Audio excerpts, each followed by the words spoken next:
The purpose of this video is to clear up some serious misconceptions and misinformation and discuss the practical implications for you as a buyer or seller.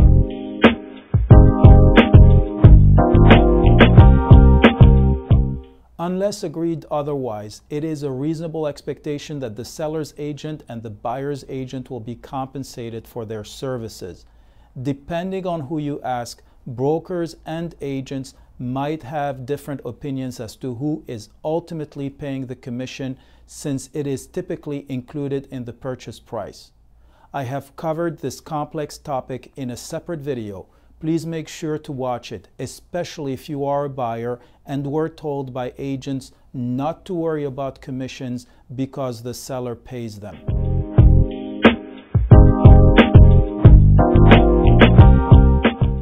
Most agents and brokers will tell you it makes things easier. Really?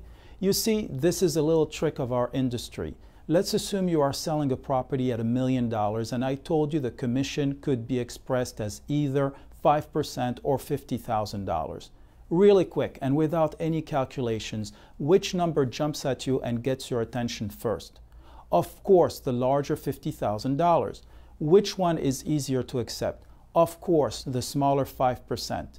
The psychological impact is different, although they refer to the same amount.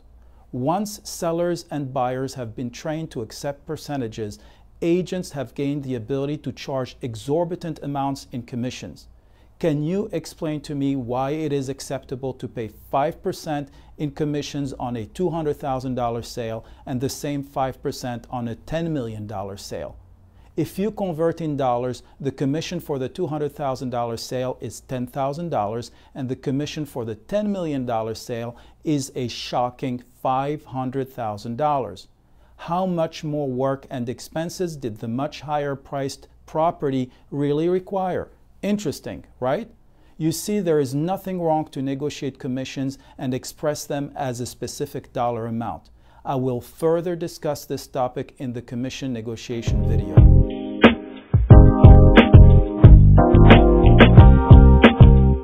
The answer is always no. You see, in Florida, every real estate agent must be licensed and is required by law to work for and under the supervision of one employing broker. This employing broker may be an owner of the real estate brokerage or franchise or company, or just be a managing broker. A real estate agent is always acting as a representative and on behalf of his or her broker. When it comes to commissions and fees, just remember that it is illegal for an agent to receive any compensation directly from the buyer or seller. Any and all commissions and fees are to be paid to the employing broker or brokerage company, who will then pay the agents based on their compensation agreements. Because an agent is a representative of his or her broker when dealing with the public, the agent's broker is ultimately the one who represents you. The broker always makes the final decisions, and the broker collects and distributes any fees or commissions due to the agent or brokerage.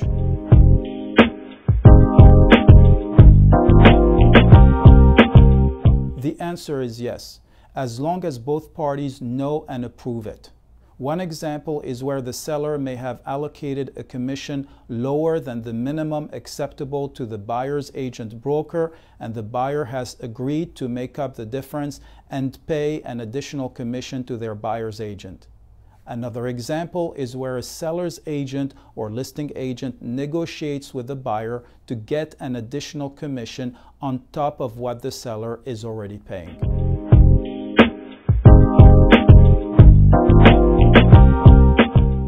Absolutely. Not only can you ask your agent what the commission is on each property, but the law obligates your agent to disclose the commission to you.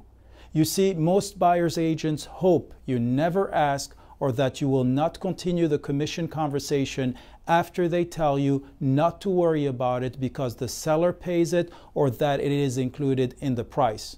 They are hoping you will only see the commission amounts, especially when they are significant, long after you sign the purchase contract and just before closing, when you will be reviewing the settlement documents.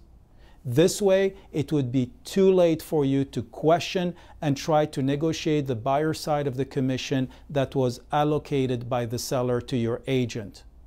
The reality is that as a smart buyer, not only should you ask what the buyer's agent commission is every time you see a property, but better yet, as you will see in the next part of this video, you might want to pre-negotiate a flat fee or a maximum commission rate before you hire a buyer's agent and start looking at properties.